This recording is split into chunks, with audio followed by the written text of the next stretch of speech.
que cette personne juge en vous? Autrement dit, sur quoi est-ce qu'elle a un regard critique? Sur quoi est-ce qu'elle réfléchit par rapport à vous? Et quel est ce jugement? On va poser le doigt sur un thème qui fâche un petit peu pour voir peut-être quelles sont les choses qui sont le plus remarquées par les autres en nous. Intéressant aussi de faire ce tirage entre vous et vous. Qu'est-ce que vous jugez en vous le plus? Bien sûr qu'on peut juger beaucoup de choses et les autres jugent en nous beaucoup de choses. Mais ici, on va poser la question de ce quelque chose qui est le plus grand ou le plus fort, ce que la personne juge le plus ou peut-être le plus durement. Posez la question pour qui vous le souhaitez et c'est parti. Bien sûr, il y a plusieurs tirages, donc vous pouvez poser aussi plusieurs questions pour plusieurs personnes. Qu'est-ce que cette personne juge le plus en vous et le plus durement? Premier tirage. Deuxième tirage. Troisième tirage. Et un quatrième tirage. Choisissez une carte. Posez la question, décidez-vous pour l'une des cartes de façon spontanée, comme ça vous vient. Et dans la description, vous trouvez les minutes. Mettez celui en pause si vous avez besoin de plus de temps. De mon côté, je vais commencer avec la première carte. Ce que cette personne juge en vous, c'est la reine d'épée. C'est votre manière de juger à vous. C'est vraiment la carte du jugement, la reine d'épée. C'est la carte de quelqu'un qui est dur envers les autres et qui demande le meilleur aux autres, qui est dans le parfait pour soi et pour les autres. Oui, j'ai oublié le mot. Perfectionniste. Donc cette personne peut juger votre perfectionnisme, peut-être que vous rangez beaucoup par exemple, ou vous faites énormément de choses et ça doit être carré. Si vous faites des choses qui doivent être carrées, ça elle le juge. Votre manière de parler, qui parfois peut être assez abrupte, et qui elle-même peut être dans le jugement, et qui est assez dure, elle peut juger quelque chose de froid qu'elle voit en vous. Soit vous montrez peu d'émotions, vous dites peu ce que vous ressentez, soit vous semblez un petit peu froid par exemple. Ça aussi, elle peut le juger. En général, vos idées, la manière dont vous parlez, peuvent aussi passer sous la critique de cette personne, dans le champ de critique. C'est intéressant parce qu'on dirait qu'elle-même juge le fait que vous jugez. Et que peut-être que vous essayez d'améliorer les choses qui sont autour de vous. Peut-être que vous faites de la critique que vous pouvez appeler constructive. La critique que vous avez, elle la juge aussi, cette personne. Qu'est-ce qu'elle en pense de tout ça? Qu'est-ce qu'elle pense de ce côté de vous? Elle n'aime pas. Elle juge ce côté de vous parce qu'elle ne l'aime pas. Si vous êtes reconnu dans l'un des choses que j'ai dites, peut-être que vous ne vous êtes pas reconnu, mais c'est la personne qui voit ça en vous. Parfois, notre dureté ou notre propre vision assez difficile, assez carrée, on ne la remarque pas. Forcément, puisque c'est la nôtre, on vit dans cette vision-là. Ici, la reine d'épée, elle parle vraiment de quelque chose qui est dans les règles. Ça doit être comme ça et pas autrement. Je pense comme ça, donc les autres devraient penser comme ça parce que c'est juste. Voilà, l'idée que c'est comme ça, que c'est juste et pas autrement, c'est aussi la reine d'épée. Cette personne, elle se sent pas bien par rapport à ça. Ça la fatigue. Ça peut tuer en elle la bonne humeur ou l'envie de faire quelque chose avec vous, l'envie de vous proposer des choses, l'envie de faire n'importe quoi. Si par exemple, vous critiquez ou vous jugez la manière dont, je sais pas, votre conjoint ou votre conjointe fait quelque chose à la maison, par exemple, n'importe quoi, cette personne peut arrêter de le faire complètement. Ça peut complètement lui couper une quelconque envie. Par exemple, elle vous a invité au restaurant, cette personne, et vous trouvez que le restaurant, d'une manière ou d'une autre, n'est pas assez bien, et vous le lui dites, vous commencez à critiquer son choix. C'est possible qu'après, elle ne vous invite plus, par exemple. Et ainsi de suite. Donc ça tue en elle l'étincelle qu'elle avait, et l'envie qu'elle avait, et la capacité d'agir qu'elle avait. Attention à la critique avec cette personne. Elle aime vraiment ça. Vous pouvez le faire, mais ça tue petit à petit la relation. Comment elle se sent en général à côté de vous, cette personne? Le 2 d'épée. Elle ne peut pas dire grand-chose. Elle a l'impression qu'elle doit vraiment faire attention à ce qu'elle raconte. Soit elle fait attention et elle dit ce que vous pensez, soit vous allez commencer à entrer dans une espèce de discussion, un dialogue dans lequel il n'y a pas vraiment de possibilité de trouver un compromis. Vous pouvez même aller jusqu'à la dispute, mais en général, ça peut être simplement un dialogue dans lequel chacun émet un point de vue. Il est dit de façon assez froide et dure. Puis l'autre aussi, il dit son point de vue, et après, voilà, on en reste là et on se regarde de façon froide. Parce qu'on ne partage pas le point de vue et parce que il y a rien d'autre à dire. Donc elle peut se sentir un petit peu bloquée, voilà. Soit elle dit des choses et vous arrivez dans un blocage ensemble, soit elle ne le dit pas et elle ne vous dit juste rien. Donc c'est pour elle carrément un point qui bloque. Voilà, vous devez le savoir, alors c'est à vous de voir si vous voulez ou non travailler sur ce côté de vous, ça c'est à vous de décider.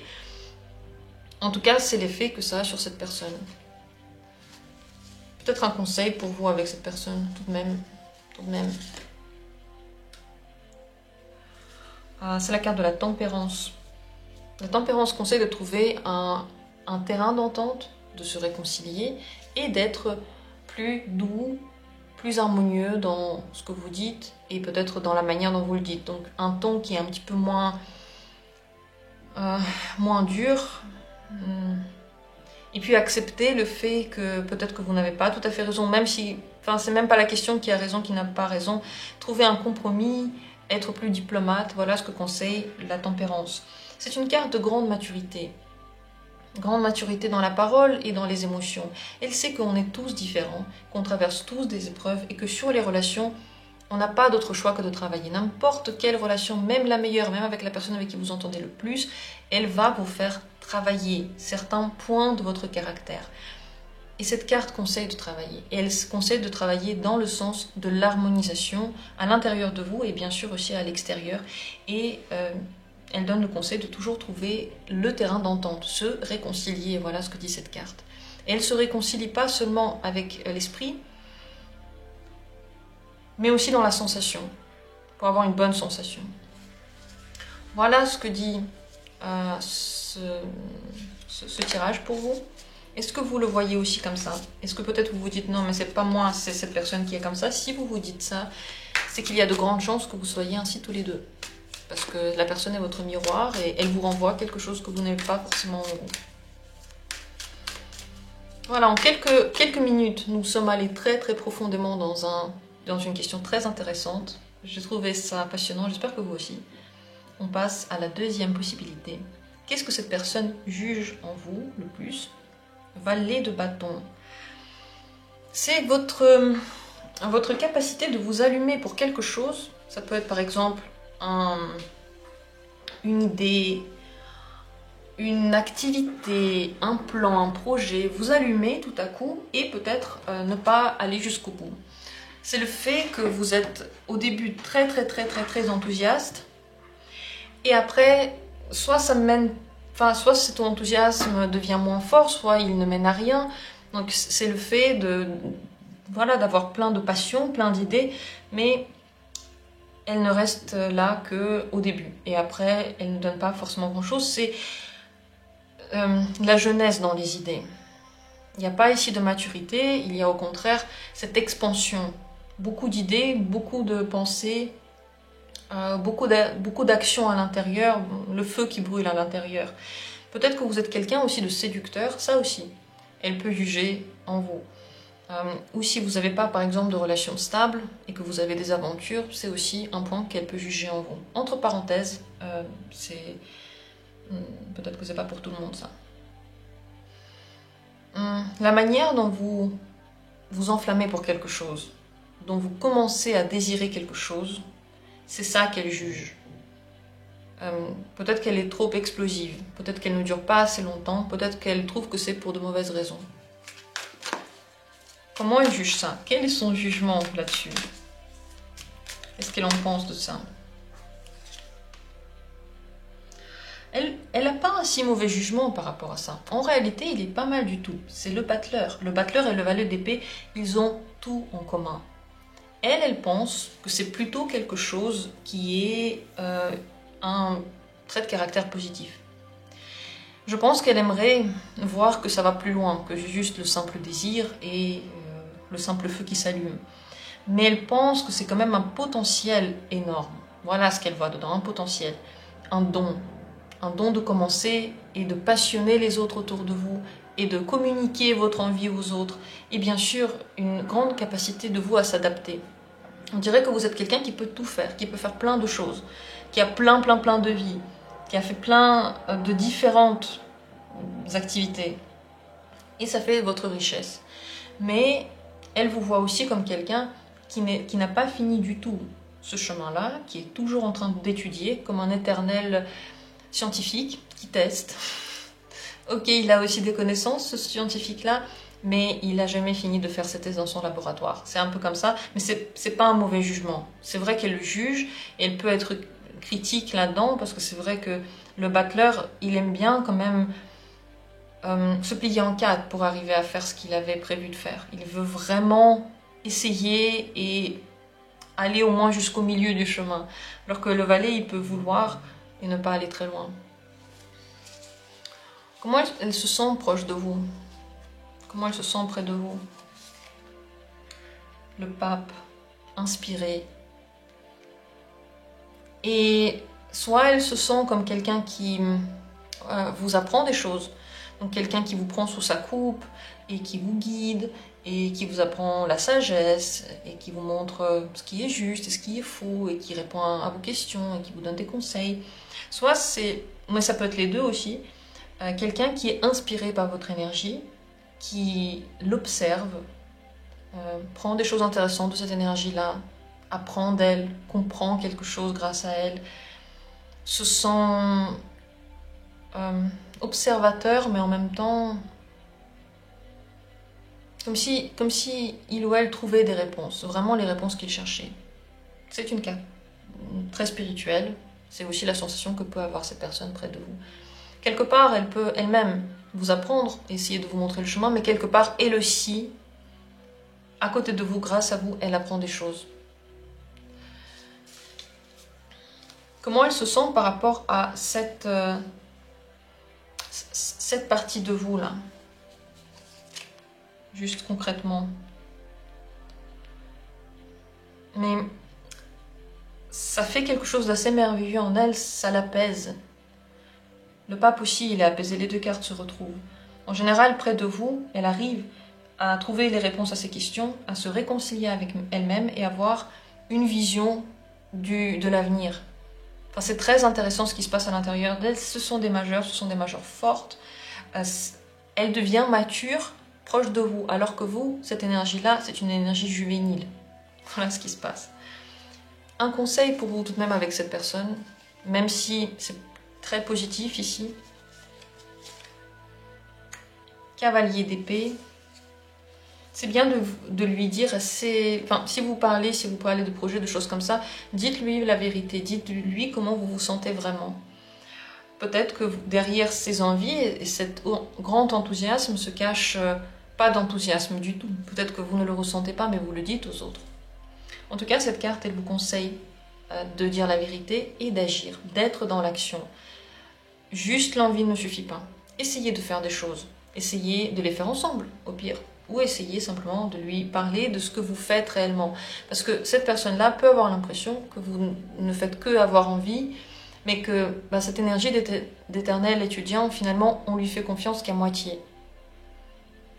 On vous fait confiance qu'à moitié parce qu'on dirait, quand vous parlez, quand vous dites les choses, on dirait que vous ne savez pas ce que vous faites, que vous allez le voir plus tard. Mais que là, maintenant, peut-être que ça ne va pas donner ce que vous dites.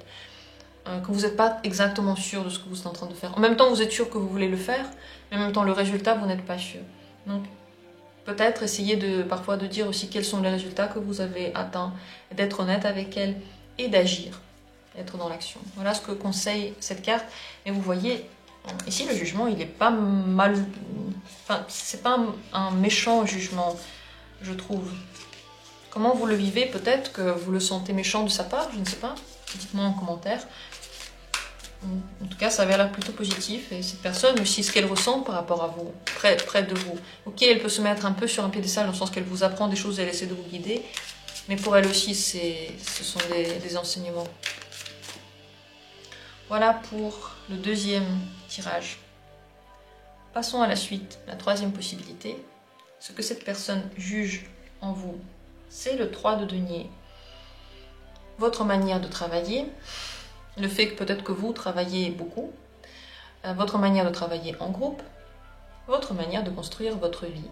S'il y a quelque chose de stable dans votre vie, par exemple votre vie familiale, la manière dont vous la construisez, c'est possible qu'elle juge ça aussi. Dans le 3 de denier, il y a beaucoup d'efforts, c'est la manière dont vous allez faire les efforts. Mais à mon avis, ici, ça me parle plutôt du travail. Soit vous travaillez beaucoup, soit voilà, la manière dont vous travaillez en groupe, qu'elle juge assez durement.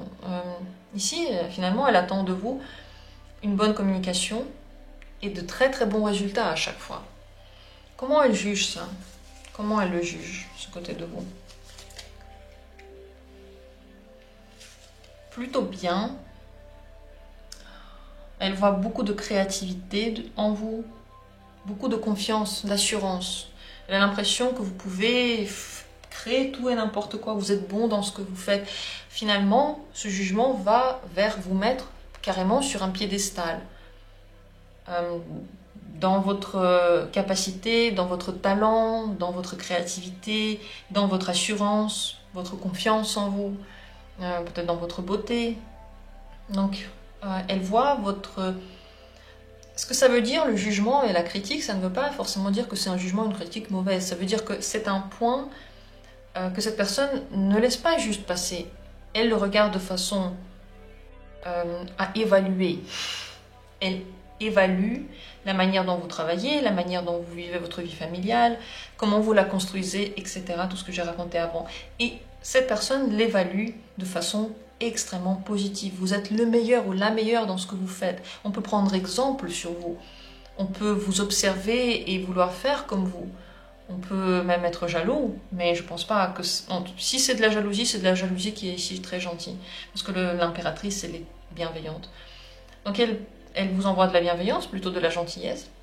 Ce ne sont pas de mauvaises pensées ni de mauvaises énergies ici qu'elle vous envoie. Comment elle se sent proche de vous par rapport à tout ça? Elle veut être proche de vous. Elle peut même ressentir de l'attirance pour vous. Elle veut vous voir, elle se sent à l'aise, elle se sent comprise, elle se sent entendue, que ce soit sur les domaines du travail ou de la famille ou de l'argent aussi. Elle a l'impression que on l'écoute, on partage quelque chose avec elle. Elle se sent émotionnelle près de vous et elle partage avec vous. En tout cas, elle veut partager avec vous. Elle se sent capable de s'ouvrir à vous. Cette personne peut vous raconter beaucoup de choses personnelles. Elle vous montre sa sensibilité. Donc ça, là, ok, c'est une critique, c'est un jugement entre guillemets, mais il est hyper positif et cette personne veut être proche de vous. Dans une, je sais pas, ça dépend de la relation, mais ça peut aller dans une relation romantique grâce à ça.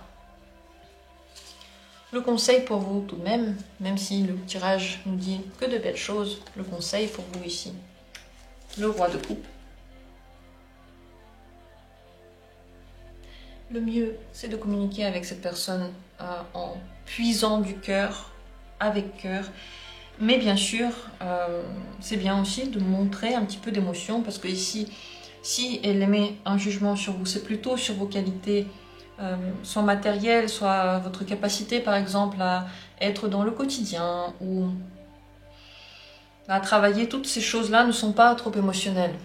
Elle n'a pas une image de vous qui est liée à votre cœur. Alors qu'ici, cette carte, elle conseille aussi de montrer votre côté cœur, votre côté coupe, vos émotions. C'est pas la peine de montrer les pires émotions et de façon disproportionnée, mais de façon voilà, gentille, bienveillante. C'est bien de les montrer, c'est bien de les vivre avec cette personne-là. Comme ça, elle peut avoir aussi une vision de vous en dehors du domaine du travail, par exemple, et en général du quotidien.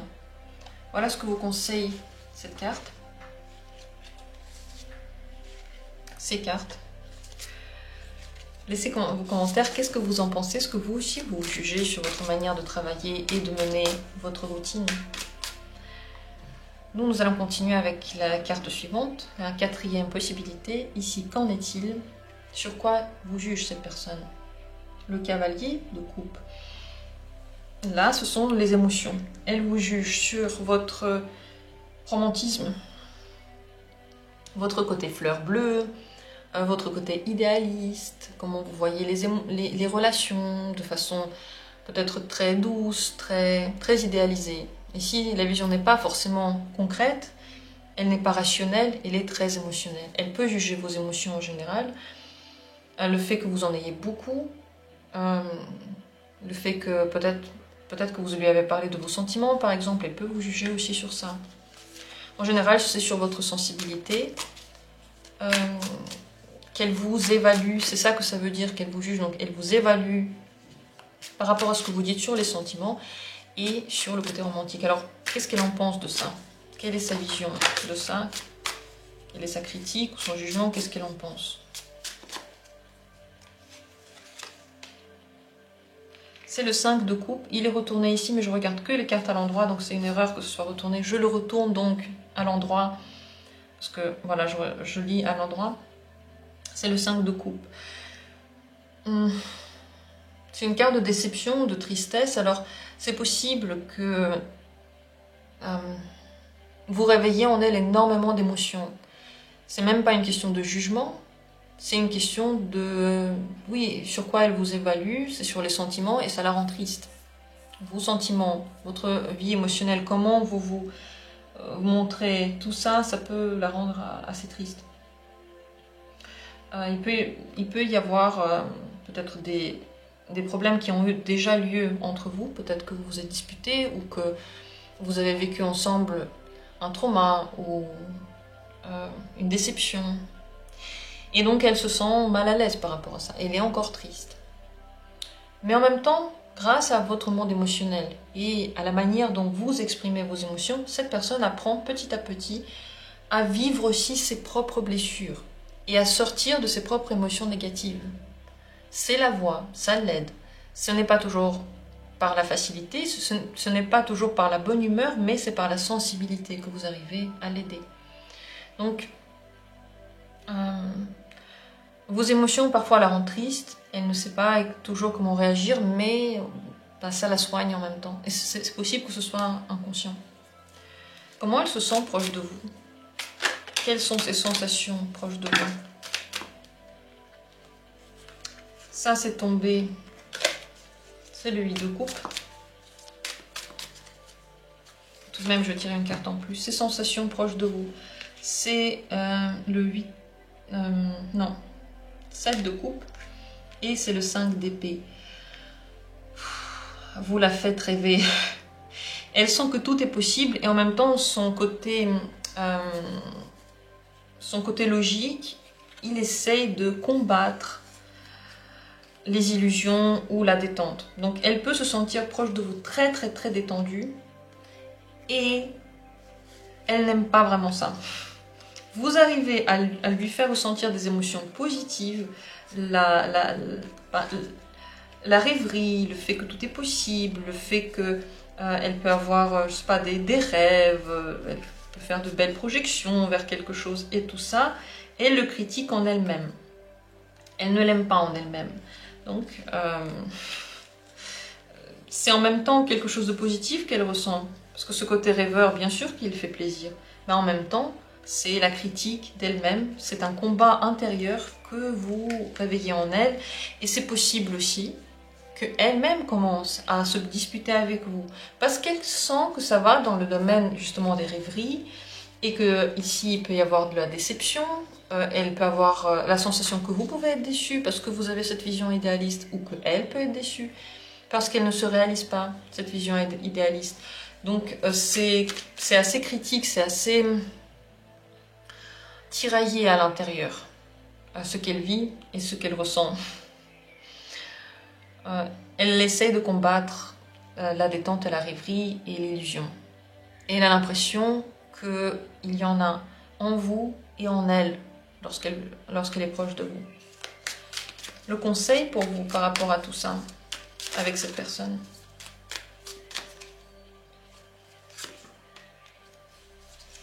Dix d'épée. N'essayez pas de lui plaire. N'essayez pas de faire quelque chose que vous n'êtes pas 100% juste pour elle. Je sais pas, aller quelque part parce que vous pensez que ça lui fait plaisir, dire quelque chose parce que vous pensez qu'elle a envie d'entendre ça, ou parce que vous pensez que ce serait juste dans cette situation. C'est très important d'être vous-même. Pas plus positif que vous êtes, pas plus négatif que vous êtes, pas à côté de ce que vous êtes. Parce que c'est possible que vous fassiez ça et ça vous fatigue énormément.